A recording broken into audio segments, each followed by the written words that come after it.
제각각 쏟아지는 이슈 속 숨어있는 팩트를 찾아 여러분께 정확하게 전달해 드립니다. 채널 I 심층 이슈 더 팩트 진행의 홍석우입니다.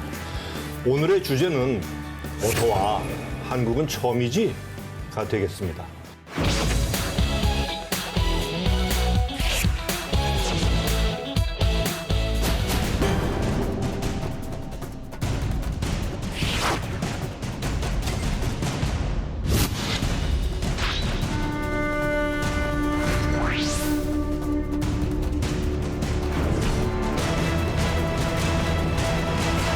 적사 항공사의 등장은 획기적인 기회를 제공한 것 같아요. 국내 숙박료가 이렇게 많이 올라가고 관광지도 물가가 비싸요, 유독. 공제 공장에서 옷을 띄어다가 그리고 이걸 10,000원에 파는 거야. 처절하게 할 거면 이게 즐거워요.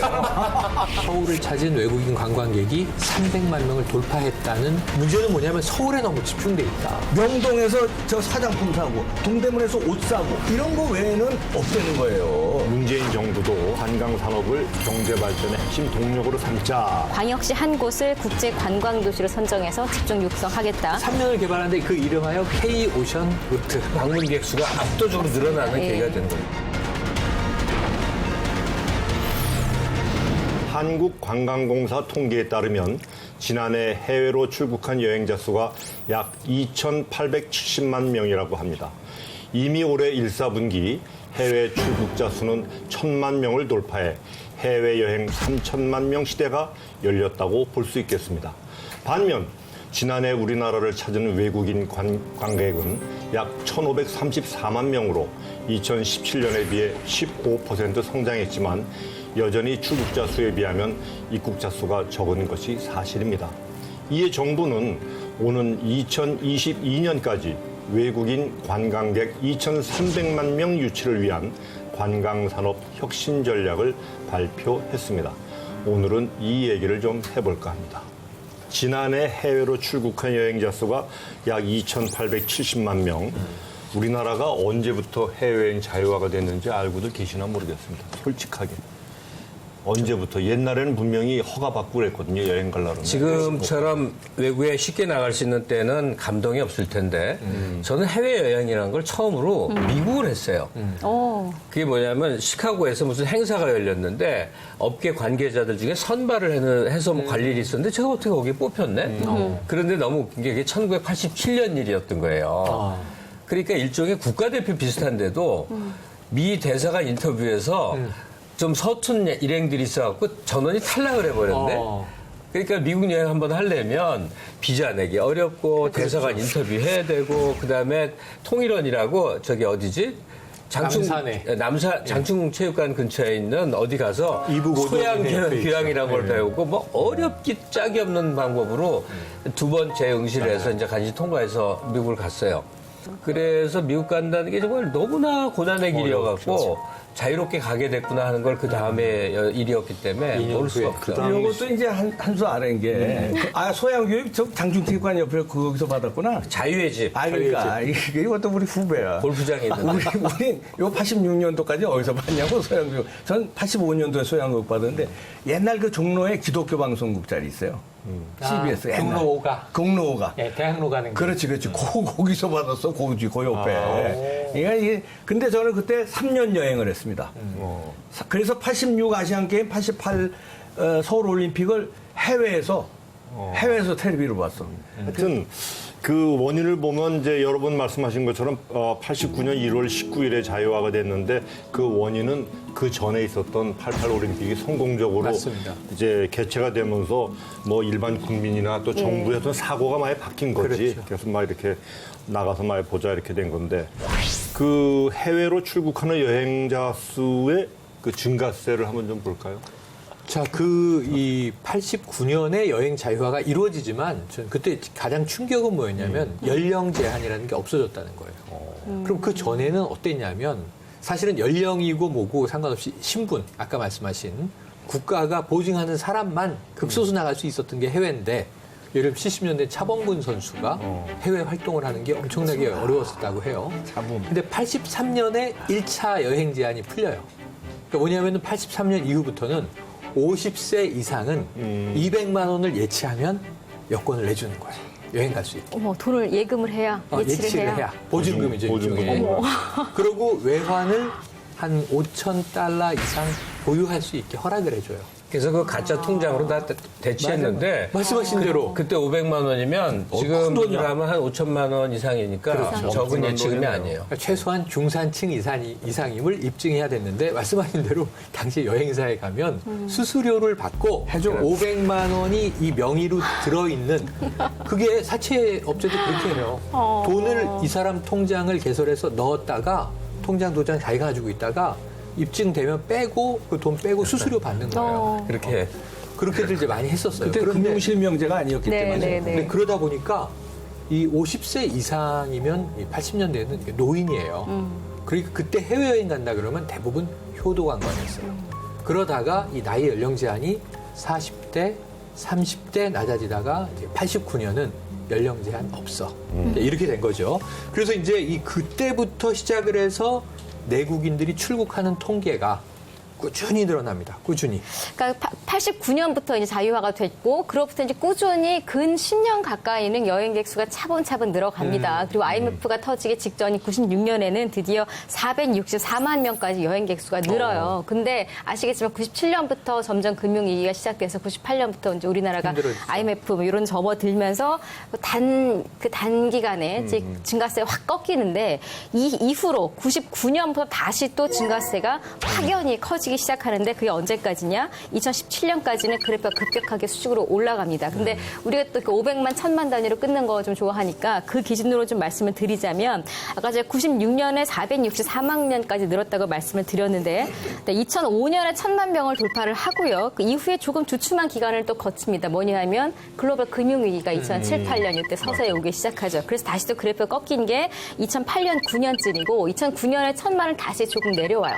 그 이후에 또 금융위기가 극복이 되면서 다시 또 급격하게 가파른 성장세를 보이는데 2016년에 2천만 명을 돌파를 하고 2018년에 2,870만 거의 3천에 육박할 정도로 출국자 수가 이제 많이 늘어나기 시작을 합니다. 그리고 2013년 기준으로 한 1,500만 가까이 되니까 사실은 이걸 기간으로 따지자면 5년 만에 출국자 수가 2배로 뛰었다. 엄청난 증가세를 보였다라고 말씀을 드릴 수가 있는 것이고 물론 그동안에 여러 가지 굴곡도 있고 시대의 변화도 있겠습니다만 여러 가지 소득 성장이라든지 우리나라 경제 자체가 또 굉장히 많이 발전을 했고 사람들의 인식이 그만큼 또 개선이 되다 보니까 이렇게 해외로 출국하는 사람 수는 꾸준히 증가하고 있습니다. 그러면 최근 특히 이제 10년 새 해외여행이 급속도로 이제 늘었다고 했고 또 일상화됐지 않습니까? 도대체 그 빠르게 증가한 이유가 뭔가요? 네, 여러 가지 있는데 가장 큰 거는 저가 항공사. 이 비행기 값이 가장 큰 거 아니에요? 그렇죠. 근데 이게 배낭여행을 가더라도 비행기는 타고 가야 되니까. 그렇죠. 근데 이게 굉장히 싸졌어요. 그래서 특히 젊은 층한테 인기인데 예를 들어서 제주도 가는 항공료만 가지면 2-3시간 비행기 거리, 그러니까 동남아시아 이런 데는 충분히 갈 수 있고 제주도 항공료보다 더 싼 데도 있어요. 인터넷에서 잘 찾으면. 그러니까 거기는 또 물가가 제주도보다 훨씬 싸네? 그러니까 젊은 층에서 보면은 제주도 가는 것보다 오히려 적은 경비로 나갈 수 있으니까. 그리고 또 해외라는 이색적인 것도 맛볼 수 있으니까 그래서 많이 가는 것 같습니다. 특별히 젊은 층이요. 그래서 이 저가 항공사의 등장은 좀 굉장히 이 해외여행에 획기적인 기회를 제공한 것 같아요. 이 여행지가 뜨기도 해요. 저가 항공이 등장한 이래 지금 한국인이 선호하는 제1위의 관광지가 베트남 다낭이에요. 저가 항공이 띄웠다고 해도 과언이 아니다. 그렇지. 가면 너무 좋은데 그리고 아직도 거기는 베트남이기 때문에 이제 개발도상국 사회주의 국가란 말이에요. 그래서 또 이 우리나라 옛날 느낌을 많이 받고 오신다고 해요. 여행자들이. 제가 이 가장 저가 여행이 많이 가는 곳으로 선호하는 곳은 일본, 중국, 웬만한 곳은 한두 시간이면은 이제 편도로 충분히 도착하니까. 그리고 제가 깜짝 놀란 거는 러시아도 2시간 이내로 갈 수 있어요. 블라디보스토크 같은 데 가면은. 네. 그래서 여기는 거의 뭐 외국 같지가 않고 가면 또 한국인이 독립운동했던 유적지들이 있어요. 그래서 우리나라 단체 관광객들이 많이 가는 곳인데 저가 항공의 이용 비율이 한 30% 정도라고 합니다. 해외 여행객에. 그러니까 해외에 나가는 10명 중에 3명 내외가 저가 항공을 이용하고 있고 인천공항에서 하루에 이 국내 말고 해외로 날아가는 저가 항공기가 한 14편 정도가 됩니다. 대단하네요. 어쨌든 우리 인구가 한 5천만 살짝 넘는데 예. 2,800만이 한 해 동안에 외국에 나갔다 온다. 예, 어마어마한 거죠. 그 전 국민의 절반 이상이란 얘기 아니에요. 이 연인원도 아니고 한 명 한 명을 다 더해서니까 실제로 절반 이상이 나갔다는 얘기예요. 이걸 그 여행사 규모로 봐도 알 수가 있는데 이게 산업적인 측면에서 보자면 처음에 해외여행 자유화된 1989년에 해외 여행을 다루는 여행사가 300개였다고 그러는데 정말 300개였답니다. 한 나라에. 근데 지금 작년 통계를 보면 22,000개가 넘는다고 그래요. 사실은 더 많아져야 될 거라고 저는 생각을 해요. 그 여행사가 이제 제공할 수 있는 서비스가 여러 가지 있지 않습니까? 그러면 여행 문화의 성숙도와 비례해서 이제 쭉 이 방법이 달라지죠. 제가 90년대 많이 이제 아이 키우면서 다녔는데 그때 패키지 여행 깃발 세우고 사진 찍고 10분 만에 이동. 근데 그것도 굉장히 보람이 있었던 게 개별로 가면 도저히 다닐 수 없는 걸 압축적으로 하니까 한번 발이라도 찍어봤다라는 게 굉장히 감격스러웠던 맞아요. 시절의 얘기입니다. 그런데 이제 점점 사람들 수준이 달라진 거죠. 다들 여행사에서 티켓팅에 기본적인 그 호텔 예약만 해주면 알아서 가볼 곳 뭐 다 자기가 이제 이 구글 맵이라든지 또 우리 국내 그 카카오나 네이버 예. 맵이나 또는 국가에서 제공한 트래블러스 맵이 있어요. 이런 것들을 굉장히 많이 활용하더라고요. 그래서 직접적으로 해갖고 다 해외 손쉽게 다닐 수 있고 무엇보다 어디를 가려고 그러면 거기에 대한 정보 때문에 힘들었는데 이제 뭐 바로 나오니까. 특히나 여행 산업이 우리나라 같은 경우에는 해외를 못 나가다가 풀린 지 길어봤자 2, 40년이거든요. 그러다 보니까 여행 관련된 상품이라든지 이런 데서 굉장한 마케팅을 펼치고 있어요. 그러니까 이제까지 과거에 아까 8, 90년대 우리나라 사람들은 특히나 돈을 쓸 수 있는 경제력이 있는 어른들은 여가에 대한 개념 자체가 많지 않았잖아요. 맞아요. 열심히 일해서 돈 벌고 생계 유지하고 가족들 먹여 살리고 2세에게 남겨주고. 근데 점점 요즘 친구들은 근로시간이라든지 이런 노동 문화도 굉장히 많이 바뀌었고 또 어릴 때부터 부모님들이 또 다른 세대였잖아요. 여행도 다니고 이런 세대에 자란 사람들이 이제는 성인이 되고 이러다 보니까 많이들 들어보셨겠습니다만 몇 년 전부터 욜로라는 말이 되게 많았어요. 그렇죠? 인생 어차피 한 번인데 열심히 즐기고 살자 이제 이런 의미죠. 원래 욜로는 그런 뜻은 아니었습니다만 일단 우리나라에서 욜로라는 것은 You only live once예요. 한 번 사는 인생이다. 이게 이제 긍정적으로 구제 해석을 하려니까 한 번 사는 인생 멋지게 살자. 나중을 위해서 지금 젊었을 때 열심히 개민처럼 일할 게 아니라 젊었을 때 지금도 즐기자인 거죠. 현재도 즐기고 나중에도 즐기면 더 좋고. 그러니까 현재를 나중을 위해서 희생을 하지 말자라는 욜로족들이 생길 정도로 굉장히 사람들에 대한 인식도 많이 바뀌었고. 그 욜로라는 게 한 번 산다라는 게 그냥 되는 대로 막 살자 이런 의미가 아니고 그렇죠. 젊은 날에 많은 체험을 하는 사람이 그 체험을 토대로 해서 재생산 구조가 만들어진다라는 취지가 있어요. 그렇기 때문에 산업사회 옛날 농경사회나 산업사회처럼 개미처럼 젊은 날에 저축하고 벌어서 노후에 편안해진다는 게 더 이상 통용되지 않는다는 의미를 바탕에 깔고 있습니다. 자, 그러면 이번에는 한국인들이 주로 어딜 가는지 한번 두루두루 한번 짚어보겠습니다. 네, 이게 해마다 좀 바뀝니다. 왜냐하면 아까 말씀하신 대로 여행사가 띄우는 여행지가 있어요. 가격 대비 효과가 좋은 곳을 저가 항공으로 뭐 새로 취항해서 연결이 됐다든가 거기에 뭐 이제 저렴한 리조트가 하나 새로 개발이 됐다든가 그럼 이제 지난해 2018년 기준으로 1위는 태국의 방콕입니다. 92년에 제가 신혼여행 갔던 것도 방콕이에요. 그래서 저는 이 방콕이 집에서 바캉스를 즐기는 방콕인가 그랬더니 아니고 태국이 맞고요. 썰렁. 썰렁하다, 썰렁. 2위가 아까 말씀드린 베트남의 다낭입니다. 2017년에는 다낭이 없었던 건 아니에요. 7위였는데 지난해 이제 2위로 아마 조만간 1위 등극을 하지 않을까 예상을 해보고요. 3위는 하와이 호놀루루. 제가 오래 갑니다 자랑했는데 많이들 다 가는 곳이에요. 호놀루루. 그리고 이제 4위가 오사카. 그런 면에서는 이제 일본을 우리가 많이 관광으로 가고 그 외에는 동남아. 또 대만도 있습니다. 타이베이도 있고요. 그리고 이제 중국 같은 경우도 과거에는 굉장히 높았는데 요즘에는 많이 중국은 내려왔고 그러네. 홍콩 정도를 젊은이들이 꼭 가봐야 하는 도시로 생각을 하고 있는데 요즘에 홍콩이 좀 어수선한 건 이 전국은 다 알고 계시죠. 지금의 이 순위는 사실은 여행사에서 갑자기 많이 패키지를 내놓은 것도 있기는 있는데 사실은 여행사에서 괜히 패키지를 많이 내놓지는 않겠죠. 이 정도 가격에 이 정도 서비스면 많이 팔릴 거라는 시장조사나 마케팅 전략을 계획을 짜서 내는 걸 거거든요. 그래서 아마도 베트남 다낭은 여행지로도 괜찮고 이렇게 선점을 해서 여행 상품을 만들다 보니까 게다가 저가 항공사도 아까 많이 나왔었고요. 좀 저렴한 패키지들을 만들 수가 있었던 거예요. 그러다 보니 값이 같아졌다라는 건 해외 여행 비용이 싸진 것도 있지만 국내 여행 비용이 올라갔다라는 것도 또 큰 몫을 해요. 실제로 굉장히 많이 올랐거든요. 제가 아예 통계 수치로 말씀을 좀 드리자면 호텔 이용료 같은 경우에 2007년에서 2017년까지 딱 10년 동안에 얼마나 올랐냐? 34.3%가 올랐습니다. 예전에 비해서 너무 많이 오른 거죠. 게다가 우리나라죠. 국내 물가. 그렇죠. 호텔 이용료가 그렇고 콘도 이용료는 어떠냐? 좀 여러 가족들이 쓸 수 있는 역시 10년 사이에 무려 61.5%가 올랐어요. 진짜 이건 많이 오른 거거든요. 항공료 같은 경우에도 마찬가지예요. 근데 이게 조금만 달리 생각하면 우리나라에서 이렇지만 해외에서 우리나라로 들어오는 외국인 관광객을 조금만 생각해 본다면 우리나라 국내 숙박료가 이렇게 많이 올라가고 관광지도 물가가 비싸요. 유독 괜히 비싸. 밥값도 괜히 비싸고 여러 가지가 비쌉니다. 이런 것들이 우리나라 국내 여행객들을 해외로 내몰기도 합니다만 해외 여행객들이 우리나라에 왔을 때 부담이 될 수도 있어요. 그래서 이거는 우리나라 국내 관광 산업에 종사하시는 분들도 좀 생각을 해야 될 부분이 아닌가 하는 생각이 들었습니다.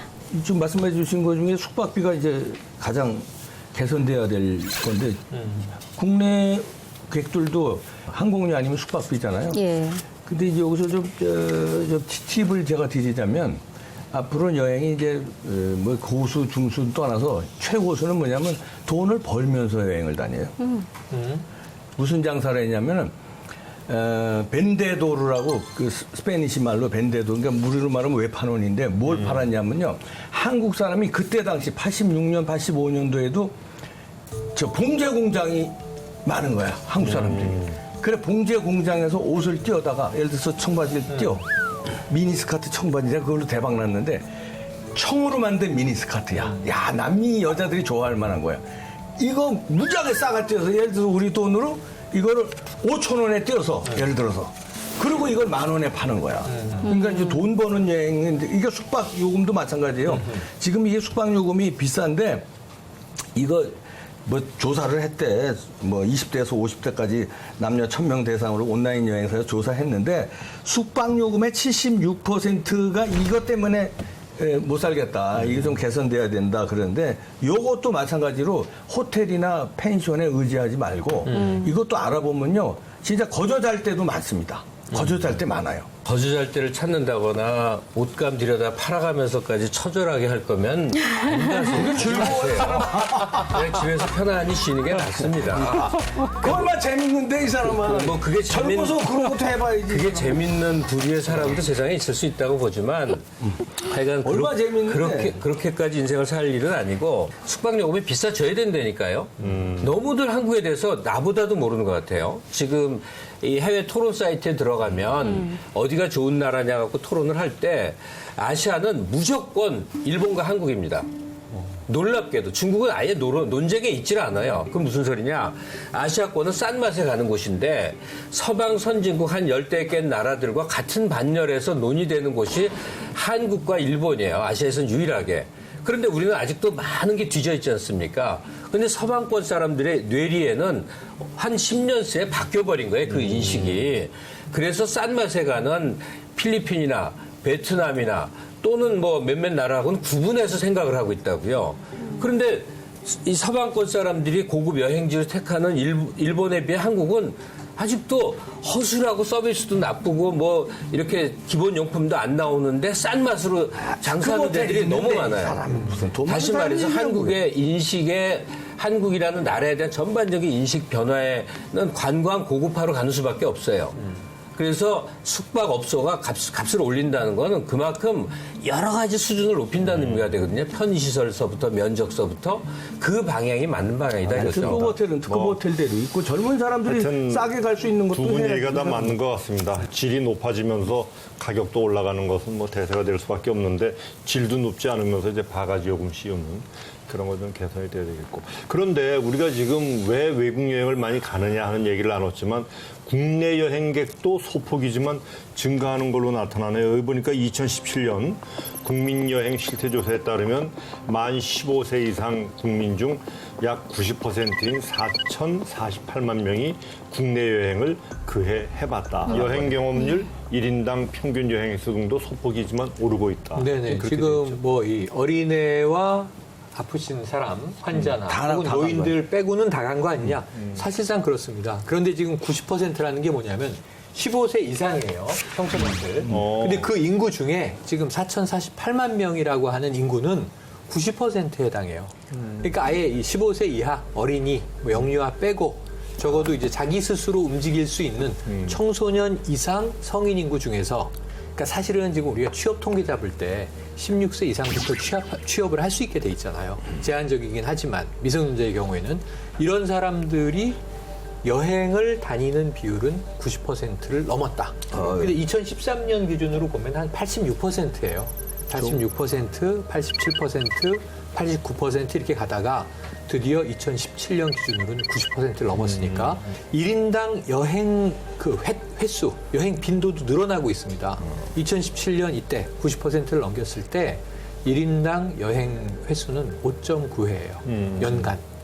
이건 경제성장 이후에 한국인의 삶에서 가장 즐거운 일, 가장 내 삶을 살찌운 일이 뭘까 할 때 거의 압도적 1위가 여행인 것 같습니다.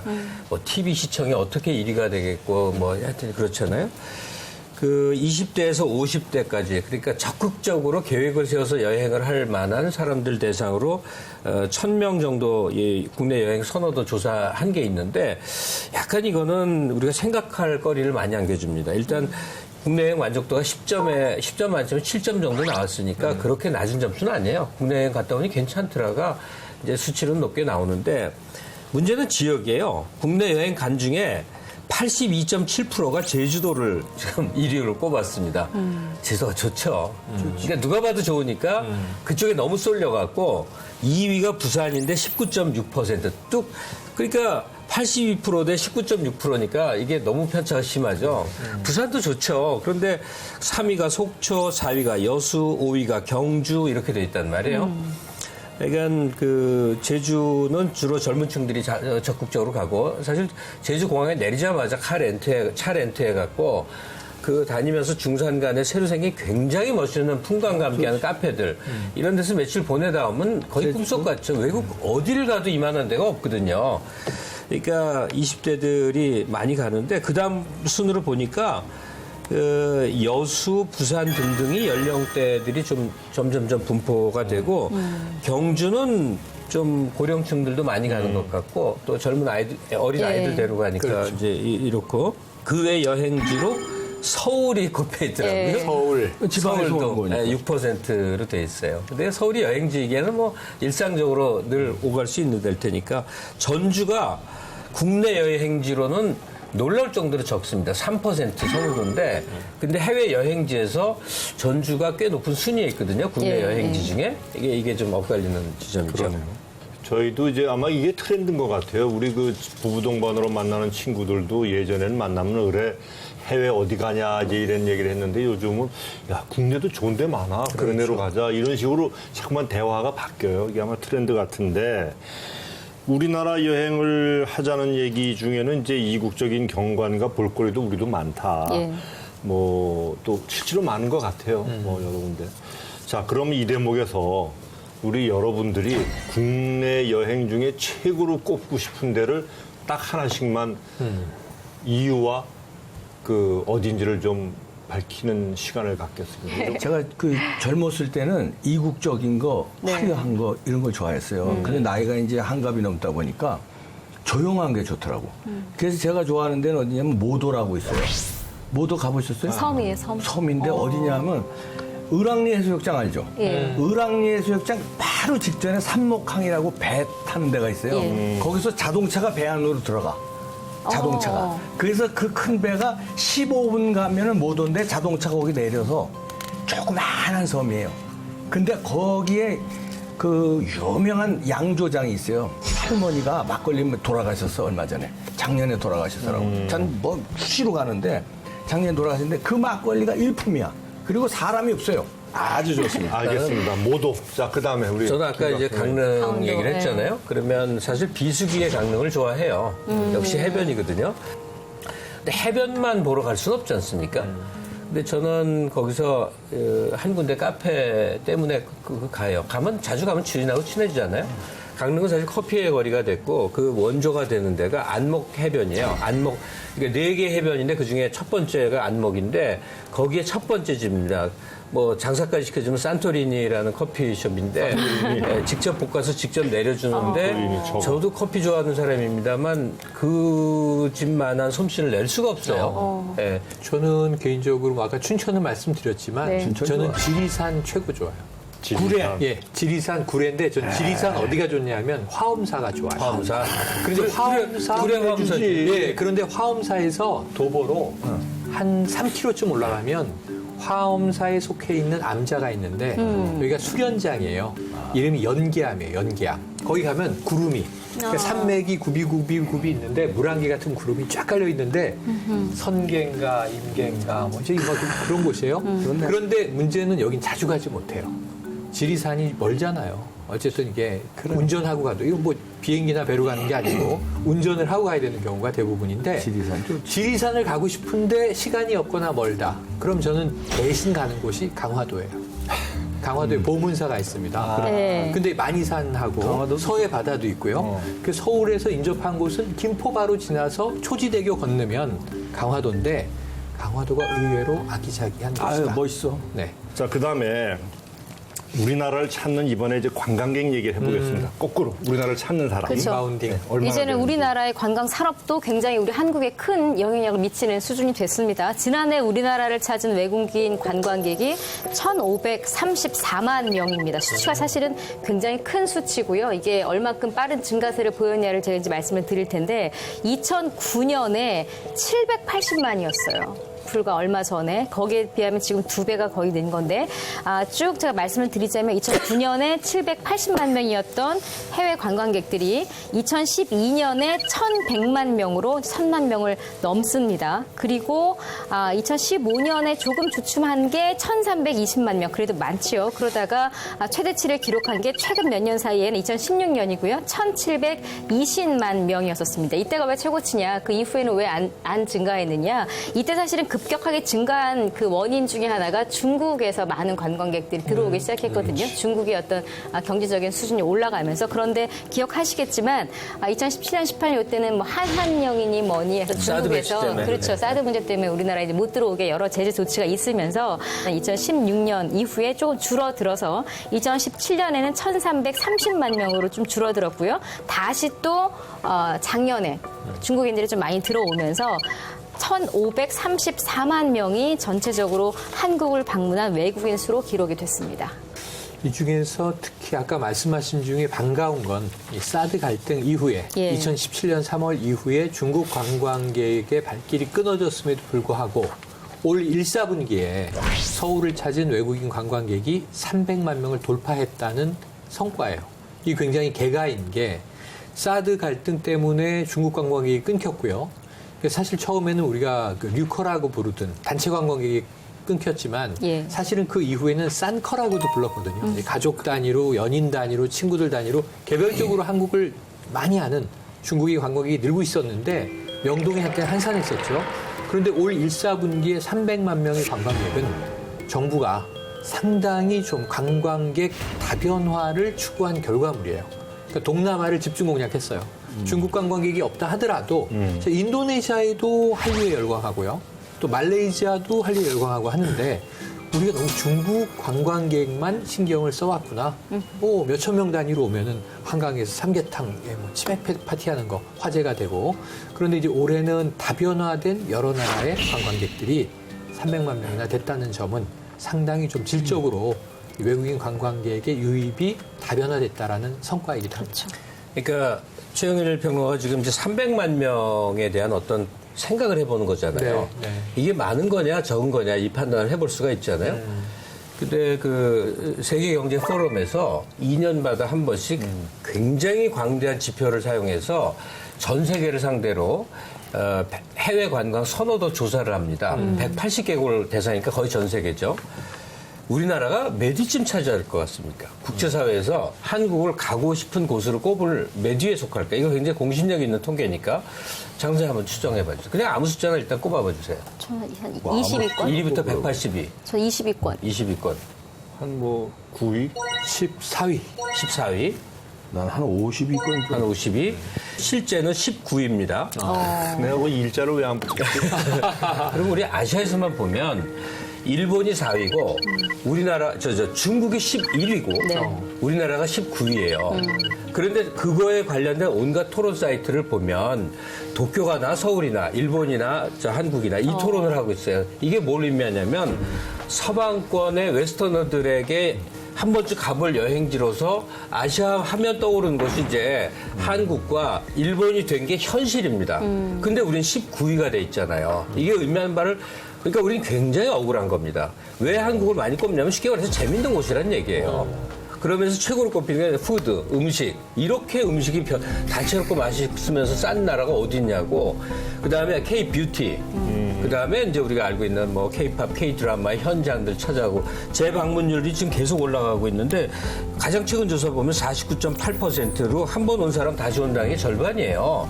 그리고 이 만족도에 있어서도 5점 만점에 4.37이니까 지표도 계속 올라가고 네. 소위 말하는 K-팝, K-드라마의 주인공들이 연관을 맺은 뭐 장소, 촬영지 이런 데들 찾는 곳들도 아주 급증을 하고 있고요. 그 소위 한류 스타들이 가봤다는 맛집 찾는 게 뭐 39.7%라니까 그러니까 그 이런 식의 그 연고 이 K-컬처라고 하는 한류의 연관성이 그 여행자들의 굉장히 유혹 요소가 된다. 자, 그러면 이 외국인 관광객들이 우리나라에 와서 가장 많이 찾는 곳은 어떻게 되죠? 뻔하죠. 뻔합니다. 뻔하지 않습니까? 서울이요? 명동. 서울입니다.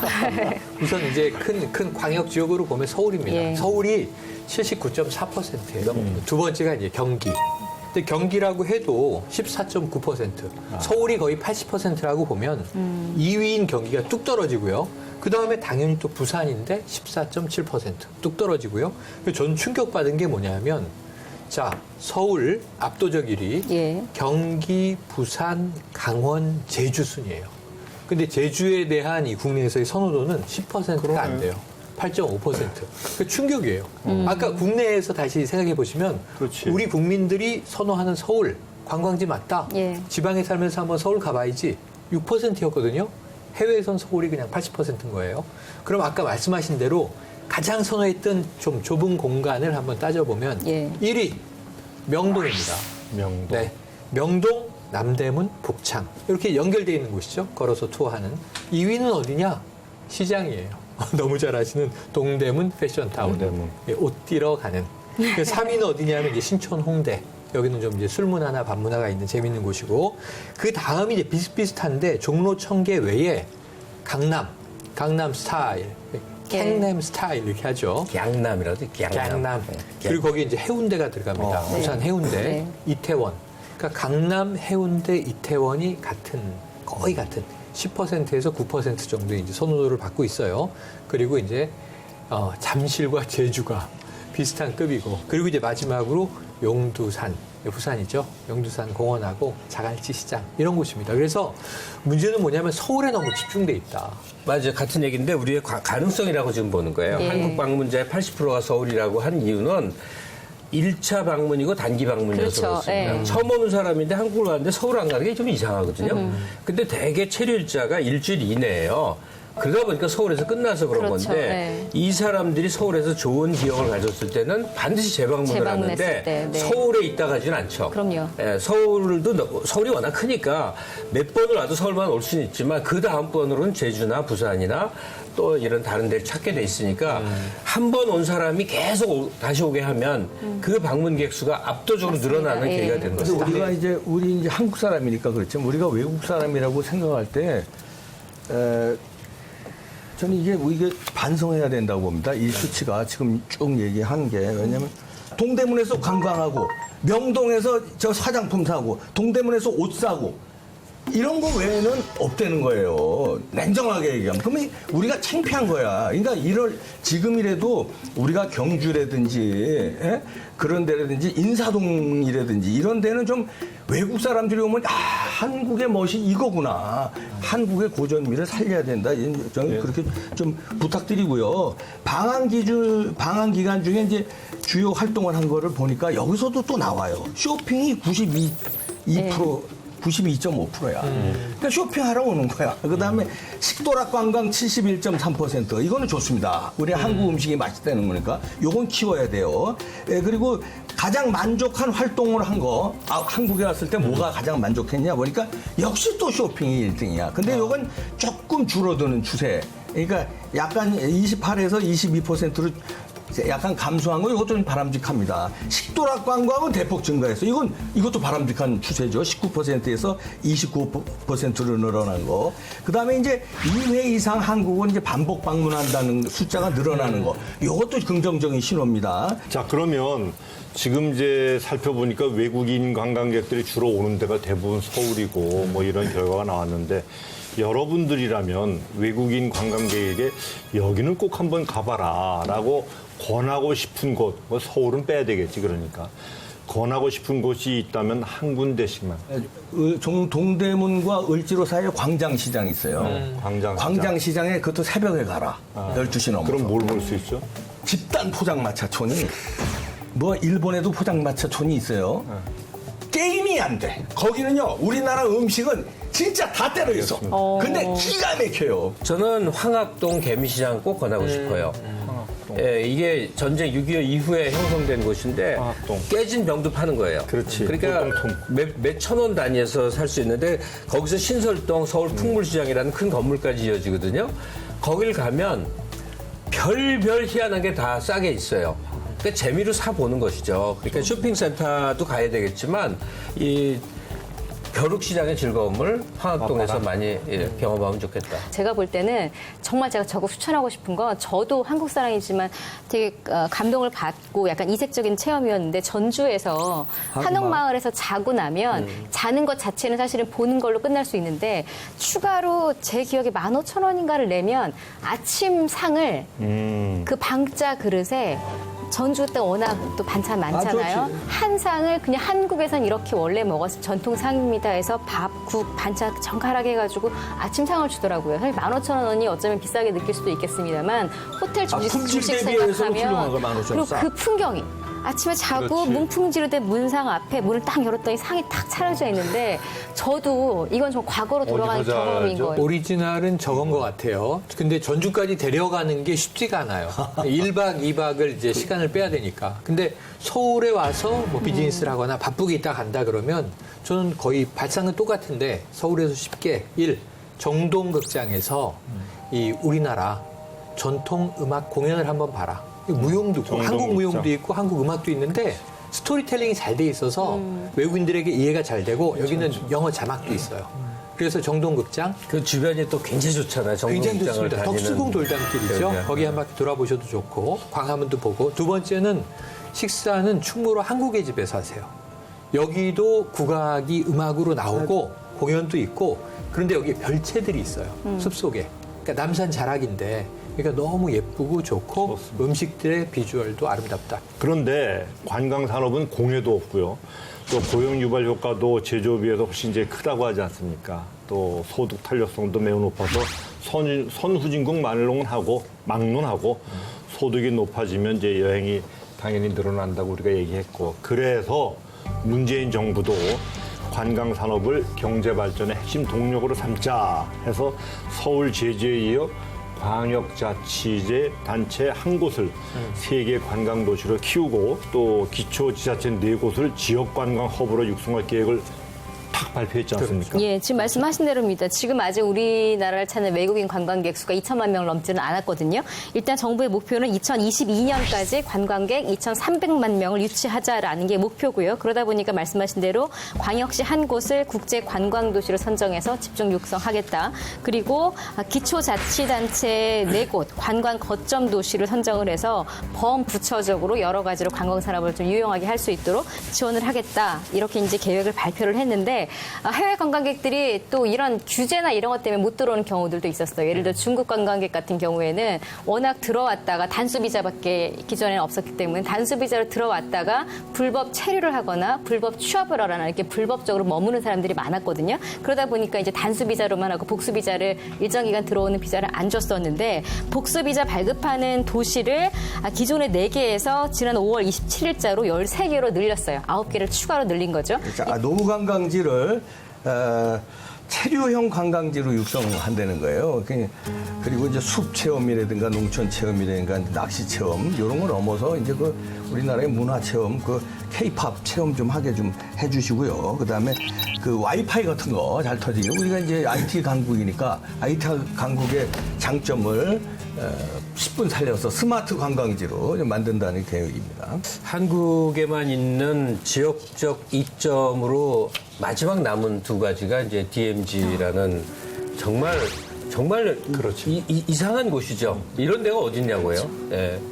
이 역사성을 갖고 있는 지역. 그리고 섬이 엄청나게 많은데 거의 관광 자원으로 전무한 상태여서 여기 빈 땅입니다. 섬이 관광지로 개발화돼서 그 중에 몇몇 곳이 푸켓이나 하여튼 이렇게 좀 등장하는 곳이 된다면 굉장히 크니까 주목해봐야 될 곳이에요. 근데 DMZ는 당장 현실의 문제입니다. 왜냐하면 해외 관광객들이 와서 압도적으로 파주 쪽은 가보는 데 중에 한 3분의 1 정도는 거길 갑니다. 왜냐하면 이게 관심사가 그거니까. 그래서 그 서부권의 인천 파주, 중부권의 철원, 동부권의 고성 여기를 거점으로 해서 바로 철저문까지 이어지는 데들 일단은 구경만 하는 곳. 그다음에 지금 정부에서 아마 이어지는 정부서부터는 DMZ 평화구역에 상당한 정도로 민간이 접근하는 게 가능할 거예요. 지금은 이제 맨배 존만 그게 가능한데 그냥 이 환경을 그러면 어떻게 가꾸냐가 굉장히 중요합니다. 이제 시설 막 들어차고 이러면 망하는 거거든요. 자연 환경을 잘 보존하는 형태로 해서 이 거점 지역에다가 국가 투자가 있는데 이게 접경 지역 종합 발전 계획에 따른 행정안전부의 이 관광 인프라 개발 사업 비용이 2030년까지 13조 2천억이 계획돼 있어요. 그러면 13조라니까 큰 거 같죠? 11년 동안에 13조면 1년에 한 1조 정도 쓴다는 얘기인데 이거 굉장히 적은 겁니다. 우리나라 국가 경제 총 규모에서 무슨 개발 사업에 1조 정도 쓴다는 게 1년에 굉장히 적은 거거든요. 이런 것들을 좀 증액해야 되지 않냐 하는 안타까움이 들어요. 자, 더해서 우리나라는 삼면이 바다잖아요. 이 해안 개발 반드시 해야 된다. 이게 국내에도 크루즈가 좀 다양화됐으면 좋겠다. 이게 우리나라 삼면을 한번 투어하는 크루즈도 필요한데. 그거 좋다. 지금 7개 권역을 개발하기로 돼 있어요. 어쨌든 3면을 개발하는데 그 이름하여 K-오션 루트. 저는 K-오션 루트가 잘 되면 이거 좀 괜찮은 거다. 일단은 지금 우리나라에 유입되는 관광객들의 목적이 뭐냐, 좀 한국을 체험하고 싶은 것이냐, 쇼핑을 하러 오는 것이냐, 그 가운데 아마도 큰 목적은 한류 문화 때문이에요. 일단 대한민국이 전통 문화보다는 한류 때문에 알려졌고, 이제 그걸 활용을 해서 그때 다른 것들을 오히려 역으로 홍보를 해야 되는 상황인데, 그러려면 일단 유입하려면 일종의 꼬셔야 되니까 한류 관련된 이제 관광 컨텐츠를 전략적으로 육성하겠다라는 발표 내용도 있습니다. 뭐냐 하면 내년부터 대규모 K-팝 축제를 매년 2차례 아마 관광객들이 많이 유입되는 그때 기획을 하겠죠. 현재는 누가 봐도 방탄소년단이 우리나라를 알리는데 큰 역할을 하고 있잖아요. 그러다 보니까 방탄소년단이 출연하는 K-팝 콘서트를 개최를 할 예정을 갖고 있습니다. 이거 보러 왔다가 관광을 하는 이런 이제 케이스가 되겠죠. 뿐만 아니라 요즘에 e스포츠라는 말이 있어요. 컴퓨터 게임도 하고 스포츠 경기를 PC로 하거나 컴퓨터로 하는. 그렇죠. 그러다 보니까 이 부분을 새로운 관광 형태로 만들자라는 계획하에 e스포츠 상설 경기장을 만들고 여기서 국제대회를 아예 개최를 하자. 말씀하신 대로 우리나라가 워낙 이 부분에 앞서 있으니까요. 뿐만 아니라 이제 곳곳에 우리가 알고 있는 관광지들, 뭐 대학로라든지 그럼 이제 공연을 활성화시킬 수 있겠죠. 브로드웨이에 가서 공연을 보듯이 한국에 오면 대학로에 가서 연극을 보자. 이런 식으로 대학로도 웰컴 대학로 행사를 확대를 좀 하기로 했었고 해화역 같은 경우에는 테마 공원을 조성을 해서 역시 관광객들을 좀 유입할 계획을 갖고 있습니다. 알겠습니다. 자, 매년 그 스페인에서 그 바르셀로나 제일 큰 도시인데 연초죠. 세계 최대 이동통신 전시회인 모바일 월드 콩그레스가 열립니다. 그러면 바르셀로나는 난리죠. 시내 뭐 호텔, 비행기 티켓 뭐 그냥 한바탕 전쟁을 치르는데 그 경제적 효과는 수조 원에 이른다고 합니다. 이 얘기를 하는 이유는 이제 전시 산업의 파급 효과가 굉장하기 때문인데 그렇죠? 한번 생각을 해보세요. 이게 이 마이스 산업이라고 요즘에 부르죠. 약자를 딴 겁니다. M은 뭐냐? 미팅, 회합을 하고 만나고 포럼도 하고. 그럼 I는 뭐냐? 인센티브 트립이라 그래서 기업마다 포상 연수나 휴가, 그렇죠. 네. 여행들을 보내주잖아요. 그럼 그렇게 멋진 곳으로 보내줘야 되잖아요. 회사 입장에서는. 그리고 이제 C의 경우에는 컨벤션. 우리가 어쨌든 모여서 이것도 포럼을 하는 거고요. 그럼 마지막으로는 이벤트인데 여기는 박람회, 전시회, 뭐 행사가 다 포함됩니다. 그래서 이 마이스 산업이 어디가 잘 돼 있나 보면 제가 젊을 때 비즈니스 할 때는 단연 라스베가스였어요. ICT 관련 쇼들이. 그렇지. 근데 지금은 이게 또 세빗이라고 해서 또 옮겨가서 하노버가 떴어요. 독일의 하노버가 이제 항구 도시가 엄청난 또 이 마이스 산업의 메카가 됐습니다. 그런데 그 전까지는 아까 잠깐 언급하셨지만 스페인의 바르셀로나가 예. 여기가 휴양, 관광 즐기기도 하고 그리고 또 마이스 산업의 메카였단 말이죠. 이게 이렇게 계속 움직여요. 한때는 싱가포르. 요즘에 1년에 한 번 꼭 전 세계 석학들이 모이는 곳 아시죠? 스위스의 작은 마을 다보스가 다보스 포럼으로 그냥 세계적인 무슨 지성 도시가 돼버렸어요. 이게 왜 중요하냐면 엄청난 부가적인 수입을 일으킬 수가 있어요. 앞서서 잠깐 하노버 산업박람회 말씀하셨었는데 그 부분 같은 경우에는 전 세계 77개국이 우리나라의 99개, 97개 회사를 비롯해서 5,000개 회사가 여기에 참석을 하고 몇 명이 여기 들어오느냐? 20만 명이 참관을 하거든요. 이런 전시회가 독일에서는 얼마나 많이 열릴지 아세요? 한두 개가 아니라 해마다 100개가 넘게 열려요. 100개가 넘게 이렇게 큰 전시회들이 열린다면 이것 때문에라도 이 나라를 찾는 사람들이 얼마나 많겠어요. 그게 다시 관광 수입으로 이어진다라는 이제 그것 때문에 이제 부가 수익 창출을 노린 이런 전시 산업을 우리나라에서도 좀 개최하는 게 전략적으로 관광 산업을 위해서 전시 산업을 육성하는 게 어떻겠느냐라는 이제 이 부분을 이제 매력으로 꼽는 건데 앞서 제가 잠깐 말씀드렸지만 오면 자야 되고 먹어야 되고 이왕 온 김에 관광해야 되고 이게 쭉 연결이 되는 거거든요. 실제로 디셀도르프 같은 경우에는 전시 산업을 통해서 약 17,000개의 일자리가 창출이 됐어요. 이건 물론 도시에 따라 좀 다를 수는 있겠습니다만 그렇지만 지금 우리나라 일자리 걱정하고 있는데 이런 전시 산업이 잘 활성화된다면 그리고 만약 한 군데가 아니라 뭐 부산, 제주도, 서울 다 된다라면 각각 이렇게 많은 일자리가 창출이 된다면 얼마나 긍정적인 시너지냐 이런 생각이 들고 다만 잘해야죠. 그렇죠? 왔다가 준비가 미흡하면 다시 안 오겠다 이런 생각을 가지면 안 되기 때문에 서로 선순환이 이루어지려면 준비도 잘 돼야 되지만 오는 분들의 만족도를 높이기 위한 다양한 노력들이 함께 동반돼야 될 것 같습니다. 자, 중국도 뭐 전시 산업이 폭발적으로 성장 중이라고 하고요. 하여튼 이유도 막 그렇게 하고 있는데 그런 이유가 마이스 관광객이 일반 관광객보다 1.8배의 비용을 쓴다고 그래요. 우리나라는 세계가 인정하는 IT 강국임에도 불구하고 제대로 된 국제 전시회가 없는 건 사실입니다. 그래서 정부도 현재 인천, 부산 등 지자체와 협력해서 마이스 도시를 하나 키우자라는 계획은 갖고 있는데 지켜보기로 하겠습니다. 자, 이제 한 소절 노래로 오늘의 토론을 갈무리해 주시기 바랍니다. 패널 여러분들의 임팩트 있는 한 줄송 먼저 김갑수 평론가님. 예, 방탄소년단의 제가 좋아하는 노래 싹 다 불태워라 와우 와우 와우 와우 와우 와우 와우 그런 노래가 있어요. 근데 이 한국 관광이라는 게 정말 자기 고장에서의 삶의 버거움을 확 한번 싹 다 불태우는 그런 체험으로 좋습니다. 좋겠습니다. 이봉규 박사님. 저는 이제 야생의 엘자라는 영화의 주제곡인데 Born free as the window. 그러니까 좀 이렇게 자유롭게 이 바람에 흩날리는 대로. 이건 외국 관광객 얘기 아닙니다. 전 그렇게 살았습니다. 장 교수님. 저희 오늘 주제는 안 나왔지만 저는 우리가 남북 통일이 되면 지금 철로 산업 이야기 나오고 있잖아요. 그 길이 정말 열린다면 삼면의 바다가 아니라 그 길이 열린다면 진짜 그 철로로 딱 세계 여행을 하는 꿈을 한번 꿔봤어요. 그래서 그런 의미에서 들국화의 세계로 가는 기차. 세계로 가는 기차 타고 가는 길. 네. 고맙습니다.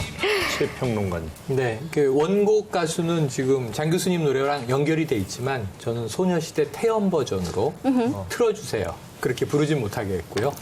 떠나요 둘이서 모든 것 훌버리고.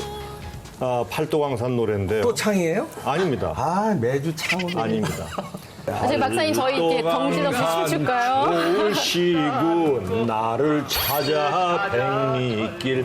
대한민국에 우리가 갈 곳도 많고 외국인들이 갈 곳도 많습니다. 다 같이 노력합시다. 심층 이슈 더 팩트 오늘 준비한 내용은 여기까지입니다. 다음 시간에도 더 깊이 숨어있는 팩트를 찾아 돌아오겠습니다. 감사합니다.